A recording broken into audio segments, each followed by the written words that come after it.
혹시 몸에 좋다는 말만 믿고 이것 생으로 드셨습니까?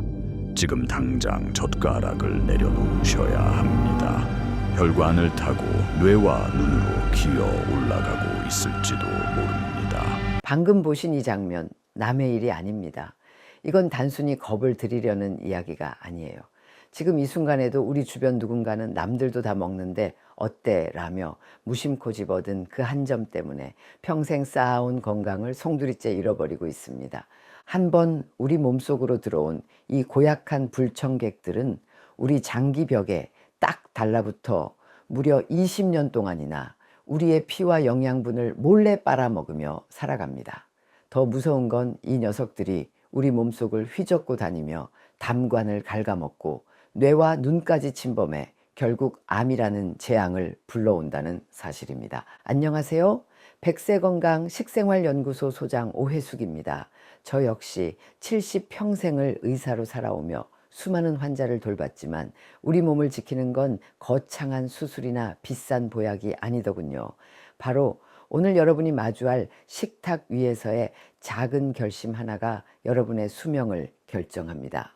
만약 여러분이 오늘 제가 전해드리는 이 의학적인 조언들을 모르고 지나치신다면 나중에 몸이 무너지고 나서야 그때 그 한 점을 조심할 걸 하고 뼈아픈 후회를 하실지도 모릅니다. 하지만 오늘 저와 끝까지 함께 하신다면 큰돈 들이지 않고도 내 몸속의 독을 깨끗이 씻어내고 100세까지 건강하게 웃을 수 있는 명쾌한 해답을 얻어가실 수 있습니다. 특히 영상 마지막에는 병원에서 받은 검사지 속에서 이 숫자 하나만 확인해도 내 몸에 비상등이 켜졌는지 남들보다 훨씬 빨리 알아채는 의사들만의 비결까지 모두 공개해 드릴 겁니다.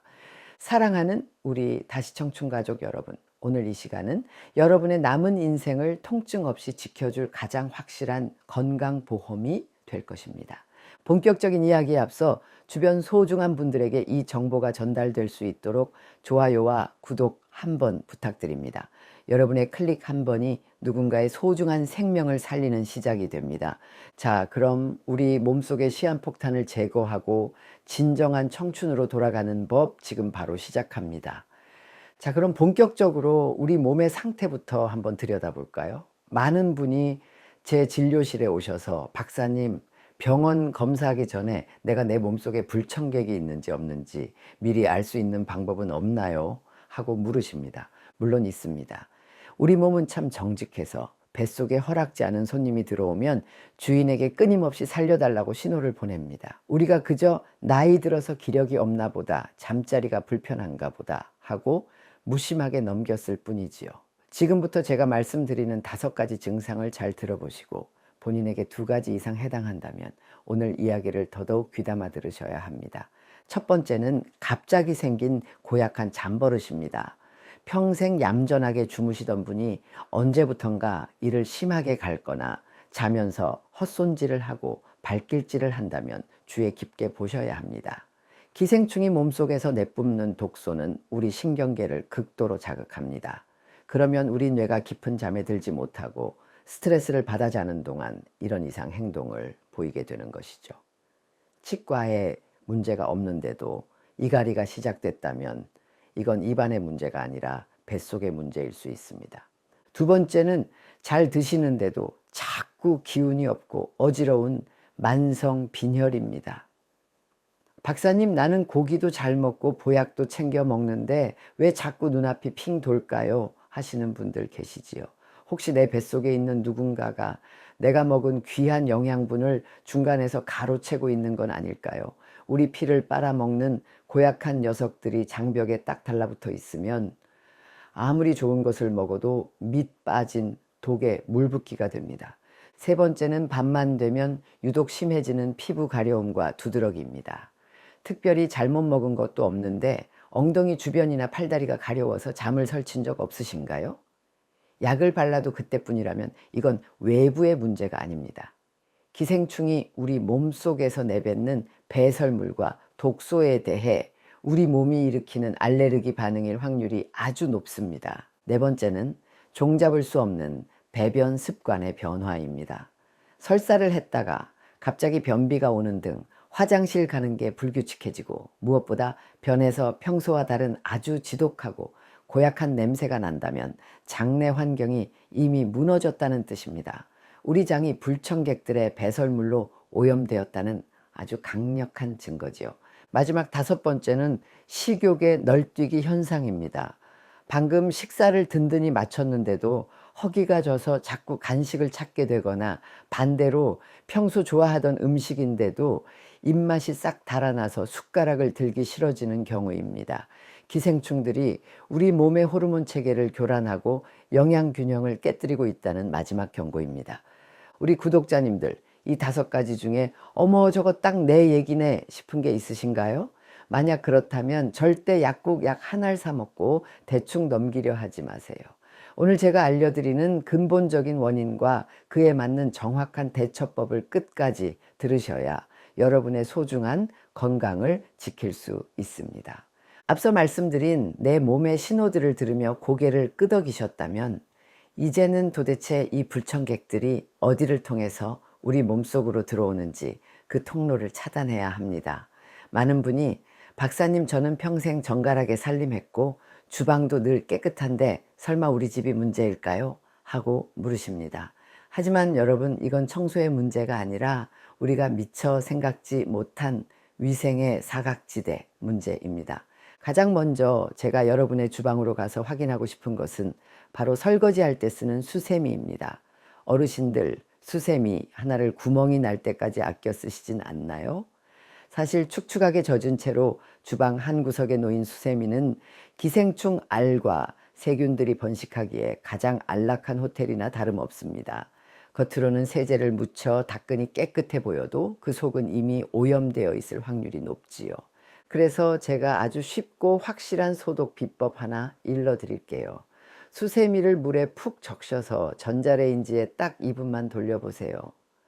끓는 물에 삶는 것만큼이나 확실하게 기생충 알과 세균을 박멸할 수 있는 아주 지혜로운 방법입니다. 그런데 여기서 진짜 주의하셔야 할 점이 있습니다. 제가 전자레인지에 돌리라고 말씀드렸다고 해서 철수세미를 넣으시면 절대 안 됩니다. 금속으로 된 철수세미를 전자레인지에 넣고 돌리면 불꽃이 튀면서 기계가 고장나는 건 물론이고 큰 불이 날 수 있습니다.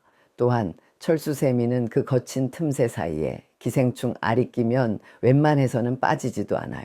그러니 철수세미는 가급적 멀리 하시고 소독이 가능한 일반 수세미를 쓰시되 일주일에 한 번은 꼭 새 것으로 교체해 주시는 게 가장 좋습니다.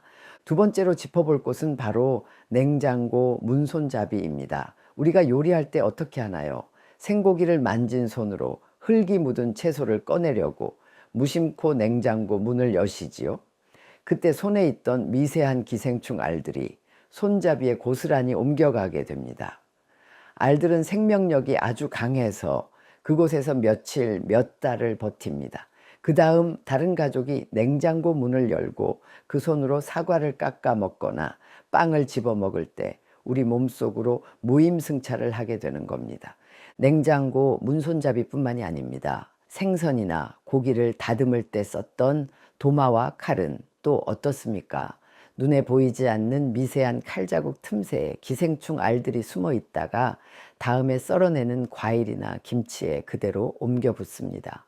육류나 생선용 도마를 따로 쓰시는 게 가장 좋지만 여의치 않다면 사용 후에 반드시 뜨거운 물을 부어 소독하는 습관을 들이셔야 합니다. 우리 구독자님들, 설마 우리 집이? 라는 생각보다 가족을 위해 한 번 더 챙기자는 마음이 우리 집안을 진짜 건강한 명당으로 만듭니다. 오늘 저녁엔 소독용 알코올이나 식초를 탄 물로 주방 곳곳의 손잡이를 싹 한번 닦아내 보시는 건 어떨까요? 주방은 뽀송하게, 내 가족의 입으로 들어가는 도구는 늘 청결하게. 이 작은 실천이 기생충을 막는 가장 강력한 방패입니다. 주방을 점검했다면 이제 우리가 가장 많은 시간을 보내는 거실과 침실로 눈을 돌려봐야 합니다. 요즘 적적함을 달래려 강아지나 고양이를 자식처럼 손주처럼 애지중지 키우시는 분들 참 많으시지요. 우리 강아지는 사람보다 깨끗해 하시며 입도 맞추고 밤에는 한 이불 덮고 주무시기도 합니다. 하지만 여러분, 동물을 사랑하는 마음과 위생은 철저히 구분하셔야 우리 가족 모두가 건강할 수 있습니다. 강아지와 산책 나갔을 때를 한번 떠올려 보세요. 풀숲을 뒹굴고 이곳저곳 냄새를 맡고 때로는 길가에 남겨진 다른 동물의 흔적에 코를 대기도 합니다.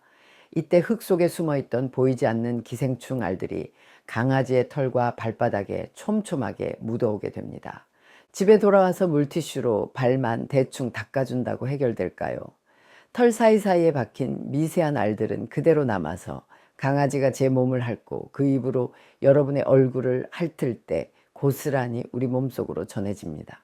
특히 면역력이 약한 우리 어린 손주들이 놀러와서 강아지와 뒹굴며 놀 때가 제일 걱정입니다. 동물을 사랑한다면 산책 후에는 반드시 물로 깨끗이 씻겨주시고 가급적 잠자리는 분리하는 것이 서로를 위한 깊은 배려라는 점 꼭 기억해 주세요. 그리고 또 하나, 많은 분이 놓치는 것이 바로 우리가 매일 얼굴을 부비고 자는 이불입니다. 앞서 제가 밤마다 항문 주변이 가려운 증상을 말씀드렸지요. 이건 주로 요충이라는 녀석 때문인데, 이 녀석들은 아주 영악해서 우리가 잠든 밤에 몰래 밖으로 나와 알을 낳습니다. 이때 생기는 가려움 때문에 자기도 모르게 엉덩이를 긁게 되면 그 미세한 알들이 손톱 밑에 끼거나 이불 속으로 떨어지게 됩니다. 그런데 요충의 알은 너무나 가볍고 미세해서 다음날 아침에 이불을 털 때 공기 중으로 둥둥 떠다닙니다. 우리가 숨만 쉬어도 코나 입으로 다시 들어올 수 있다는 뜻이지요. 이걸 막는 가장 확실한 방법은 우리 옛 어머니들이 하셨던 삶기와 햇볕 소독에 답이 있습니다. 요즘은 세탁기가 좋아졌지만 이불 커버나 속옷만큼은 가끔 뜨거운 물에 삶거나 건조기의 살균 기능을 활용해 높은 열로 소독해 주셔야 합니다. 기생충 알은 열에 아주 취약하거든요. 햇볕이 좋은 날 베란다에 이불을 바짝 말리는 것도 아주 좋은 방법입니다. 우리 구독자님들, 나는 짐승 안 키우니 괜찮다 하시는 분들도 이불 위생만큼은 절대 방심하지 마세요. 오늘 저녁엔 덮고 주무시는 이불도 햇볕에 뽀송하게 말리거나 살균 한번 해보시는 건 어떨까요? 우리 집은 깨끗하니까 라는 생각보다 우리 가족의 잠자리를 한번 더 챙기자는 마음이 여러분의 집안을 진짜 건강한 명당으로 만듭니다. 주변 환경을 정리했다면 이제 우리가 가장 깨끗하고 건강하다고 믿으며 먹는 음식들을 들여다봐야 합니다. 많은 분이 박사님, 저는 고기나 생선은 멀리하고 산에서 나는 나물이나 신선한 채소만 먹는데 설마 제 몸에도 벌레가 있겠어요? 하고 물으십니다. 하지만 여러분, 의학적으로 보면 오히려 채소 위주의 식단을 고집하시는 분들이 기생충 위험에 더 노출될 때가 많습니다. 요즘 건강을 생각해서 농약 안 친 유기농 채소만 고집하시는 분들 많으시지요. 몸에는 참 좋습니다만 한 가지 꼭 아셔야 할 점이 있습니다. 화학 비료 대신 사용하는 퇴비가 문제입니다. 제대로 발효되지 않은 가축의 분뇨가 섞인 거름을 쓰게 되면 그 속에 있던 미세한 기생충 알들이 상추나 깨씹 같은 잎사귀 표면에 아주 강력하게 달라붙게 됩니다. 이 알들은 눈에 보이지도 않을 뿐더러 끈적끈적한 점성 물질로 쌓여 있어서 그냥 흐르는 물에 가볍게 한두 번 흔들어 씻는 정도로는 절대 떨어지지 않습니다. 물로 대충 씻어서 쌈 싸 먹으면 그만이지 하셨던 그 안일함이 내 몸속에 기생충 군대를 들여보내는 입구가 되는 셈입니다. 채소를 드실 때는 번거로우시더라도 큰 대야에 물을 가득 담고 식초를 서너 방울 떨어뜨려 5분 정도 푹 담가 두시는 게 좋습니다. 식초가 알들을 잎사귀에서 분리해 주는 역할을 하거든요. 그 뒤에 손으로 잎사귀 앞뒷면을 가볍게 문지르며 흐르는 물에 최소 3번 이상은 씻어내야 비로소 안심하고 식탁에 올릴 수 있습니다. 그리고 또 하나, 우리 어르신들이 산행 가시면 꼭 들르시는 약수터 이야기입니다. 깊은 산 속에서 나오는 물이라 이게 진짜 보약이다 하시며 바가지로 떠서 시원하게 들이키시지요. 하지만 그 맑아 보이는 물 속에 무엇이 숨어 있는지 보신 적이 있습니까? 산 위쪽에는 멧돼지나 고라니 같은 야생 동물들이 자유롭게 뛰어다닙니다. 그 녀석들이 남긴 배설물이 비에 씻겨 내려와 우리가 마시는 약수로 스며들 수 있습니다. 이 물속에는 우리 간에 고름주머니를 만드는 간농량의 원인이 되는 지독한 원충들이 숨어 있을 확률이 높습니다. 약수터에 식수적합 판정이 붙어 있어도 비가 온 직후에는 절대 그냥 드시지 마세요. 가장 안전한 건 집으로 길러 오셔서 팔팔 끓여 드시는 겁니다. 끓인 물은 기생충에게는 가장 무서운 독약이고 우리에게는 가장 귀한 보약이 된다는 사실 꼭 기억하시길 바랍니다. 우리 구독자님들, 자연에서 온 것이니 무조건 좋을 것이라는 생각보다 자연에서 왔으니 한 번 더 정성껏 손질하자는 마음이 필요합니다. 오늘 저녁 쌈 채소부터 식초물에 깨끗이 씻어보시는 건 어떨까요? 네 번째 단계까지 잘 따라오셨나요? 이제는 우리가 기력을 보충하기 위해 즐겨 먹는 육류 이야기를 해보려 합니다. 박사님, 고기는 구우면 다 안전한 것 아닌가요? 하시겠지만 우리가 무심코 즐기는 식습관 중에 정말 위험한 것들이 있습니다. 가장 먼저 짚어볼 것은 우리 국민이 가장 사랑하는 돼지고기입니다. 우리 어르신들 고깃집 가서 삼겹살 구울 때 배는 고프고 고기는 늦게 익으니 겉만 익으면 먹어도 돼, 소고기도 아닌데 뭐 어때 하시며 핏기만 가시면 젓가락을 가져가시는 분들 많으시지요. 하지만 이 습관 하나가 여러분의 뇌를 공격할 수 있다는 사실을 꼭 아셔야 합니다. 덜 익은 돼지고기에는 스파르가눔이나 유구조충 같은 지독한 기생충이 숨어 있을 수 있습니다. 이 녀석들이 무서운 이유는 우리 장 속에만 머무는 게 아니라 혈관을 타고 우리 몸 구석구석을 유랑한다는 점입니다. 특히 이 녀석들이 좋아하는 종착역 중 하나가 바로 뇌입니다. 뇌로 올라간 기생충은 발작을 일으키거나 마비를 불러오고 심지어 치매와 비슷한 증상을 만들기도 합니다. 70평생 잘 지켜온 소중한 뇌를 고기 한 점 덜 익혀 먹어 망가뜨려서야 되겠습니까? 돼지고기는 반드시 속까지 열기가 충분히 전달되어 단백질이 완전히 굳을 때까지 기다려 드셔야 합니다. 그리고 제가 정말 눈물을 머금고 말리고 싶은 음식이 하나 더 있습니다. 바로 보양식으로 즐기시는 소생간입니다. 간이 눈에 좋다며 시장이나 곱창집에서 생간을 챙겨 드시는 분들 많으시죠? 의사인 제가 보기엔 그건 정말 위험천만한 도박입니다. 소생간 속에는 개회충이라는 녀석이 숨어 있을 확률이 매우 높습니다. 이 녀석은 우리 몸에 들어오면 갈 곳을 잃고 방황하다가 우리 눈으로 가버립니다. 어느 날 갑자기 눈앞에 뭐가 떠다니는 것 같고 시력이 뚝 떨어진다면 그건 노안이 아니라 눈 뒤쪽 망막에 자리를 잡은 기생충 때문일 수 있습니다. 심한 경우 실명까지 이르게 하는 무서운 녀석입니다. 생간이 보약이다 라는 옛말은 이제 잊으세요. 간이 눈에 좋다는 이유로 생간을 드셨다가 오히려 눈을 잃을 수 있다는 사실을 반드시 명심하셔야 합니다. 우리 구독자님들, 고기는 무조건 바짝 익히는 것이 정답입니다. 육질이 질겨져서 맛없다고 투덜대시기보다 내 뇌와 눈을 지키는 가장 맛있는 비결이다 라고 생각 방향을 바꿔보시면 어떨까요?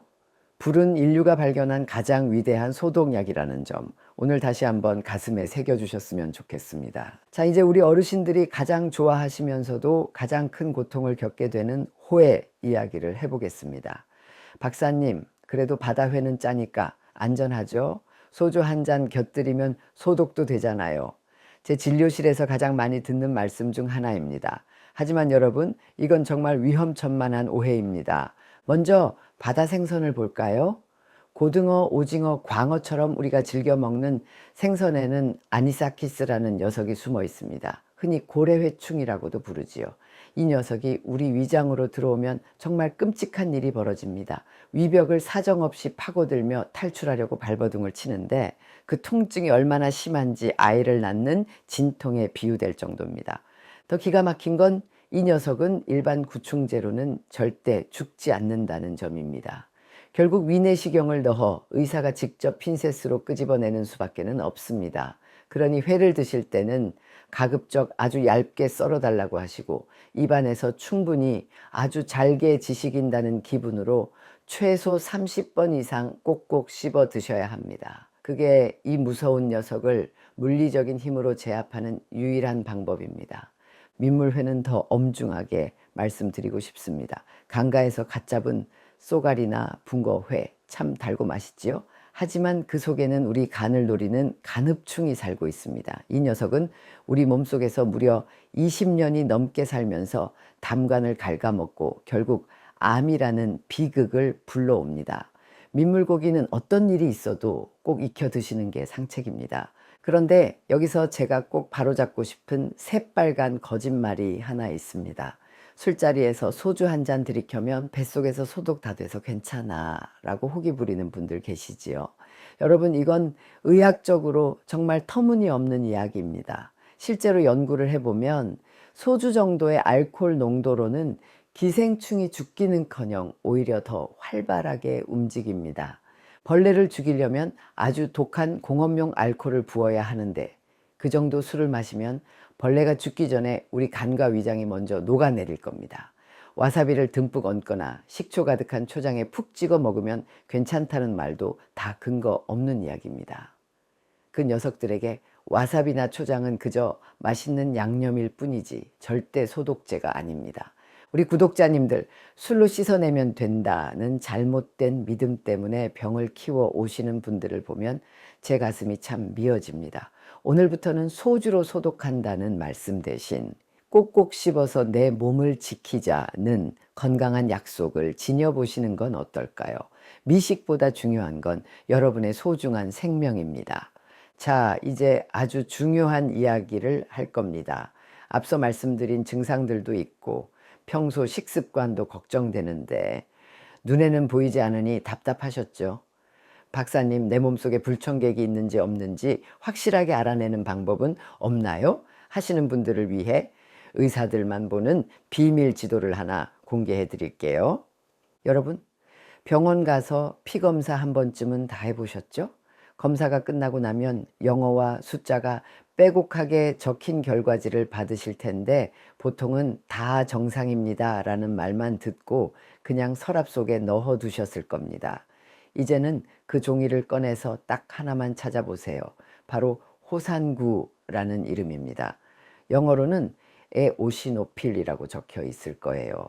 우리 피 속에는 나쁜 세균이나 바이러스와 싸우는 백혈구라는 군대가 있는데 그 군대 안에도 보직이 다 다릅니다. 그 중에서도 이 호산구는 아주 특수한 녀석들이에요. 평소에는 조용히 있다가 우리 몸에 기생충 같은 거물급 불청객이 침입했을 때만 비상출동하는 기생충 전담 특공대라고 보시면 됩니다. 보통 건강한 분들은 이 호산구 수치가 전체 백혈구의 5%를 넘지 않습니다. 그런데 만약 여러분의 검사지에서 이 수치가 7%, 10%, 심지어 20%까지 높게 나와 있다면 그건 무엇을 뜻할까요? 내 몸에 아무런 통증이 없어도 지금 내 뱃속 어딘가에서 기생충과 우리 몸의 군대가 아주 치열하게 전쟁을 벌이고 있다는 확실한 증거입니다. 특히 알레르기 비염이나 천식도 없는데 이 수치가 높게 나왔다면 10중 8구는 기생충 때문일 확률이 아주 높습니다. 박사님, 저는 평소에 아픈 데가 하나도 없는데요? 라고 하셔도 피는 거짓말을 하지 않습니다. 이 수치가 높다는 건 기생충이 이미 우리 몸의 면역 체계를 건드리고 있다는 경고등인 셈이죠. 우리 구독자님들, 이제는 병원 가서 피 검사하시면 당당하게 물어보세요. 선생님, 제 호산 구수치는 얼만가요? 라고요. 의사가 깜짝 놀라며 아니 그런 건 어떻게 아셨어요? 하고 되물을 겁니다. 내 몸의 숫자를 내가 알고 관리하는 것, 그것이 바로 100세까지 병원 안 가고 건강하게 사는 진짜 비결입니다. 서랍 속에 잠자고 있는 검사지가 있다면 오늘 꼭 한번 꺼내서 확인해 보세요. 자, 이제 대망의 마지막 순서입니다. 박사님, 그럼 이제 어떻게 해야 하나요? 약국 가서 구충제 한 알 사 먹으면 만사형통인가요? 하시는 분들, 지금부터 제가 드리는 말씀에 귀를 쫑긋 세우셔야 합니다. 오늘 이야기 중에 가장 중요한 핵심이거든요. 우리가 흔히 봄, 가을로 약국에서 처방전 없이 사 먹는 구충제들이 있지요. 알벤다졸이나 플루벤다졸 같은 것들입니다. 물론 좋은 약입니다. 하지만 이 약들은 주로 채소를 통해 들어오는 회충이나 요충처럼 장 속에 사는 녀석들에게만 효과가 있습니다. 즉 우리 몸의 겉만 훑어내는 수준이라는 것이죠. 하지만 앞서 제가 경고했던 무서운 녀석들, 간을 노리는 간흡충이나 고기를 통해 들어와 근육과 뇌를 파고드는 녀석들은 그 약 한 알로 절대 죽지 않습니다. 이 녀석들은 마치 단단한 갑옷을 입고 있는 것과 같아서 반드시 병원에서 의사의 처방을 받아야만 살 수 있는 프라지퀀텔 같은 전문의약품을 써야만 뿌리를 뽑을 수 있습니다. 나 약국 약 먹었으니 깨끗해 라고 안심하는 사이에 그 녀석들은 뱃속에서 비웃으며 20년을 더 살 수 있다는 뜻입니다. 그러니 만약 앞서 말씀드린 증상이 있거나 호상구 수치가 높다면 주저하지 말고 내과에 가세요. 가서 당당하게 말씀하세요. 박사님, 제가 민물회를 즐기기도 하고 몸이 좀 가려운데 정밀한 구충 처방이 필요할 것 같습니다. 라고요. 그것이 여러분의 간과 뇌를 지키는 가장 똑똑한 방법입니다. 사랑하는 우리 구독자 여러분, 오늘 긴 시간 동안 우리 몸속의 불청객들에 대해 알아봤습니다. 듣다 보니 무서워서 이제 뭘 먹고 사나 싶으시죠?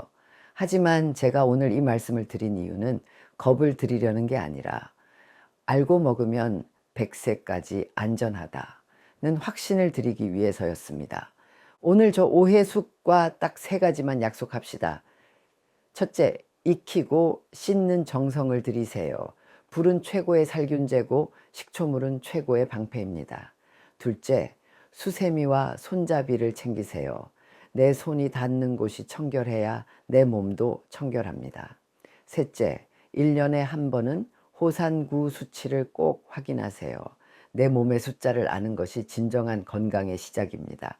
건강은 운에 맡기는 것이 아니라 오늘 여러분의 작은 실천으로 직접 만들어가는 것입니다. 오늘 이 영상이 여러분과 여러분 가족의 남은 인생을 통증 없이 지켜줄 소중한 이정표가 되었기를 진심으로 바랍니다. 여러분이 아프지 않고 100세까지 활기차게 웃으시는 그날까지 저 오해숙이 항상 곁에서 응원하겠습니다. 오늘 저녁은 가족들과 함께 갓 지은 따뜻하고 정갈한 식사하시며 행복한 시간 보내시길 바랍니다. 시청해 주셔서 감사합니다.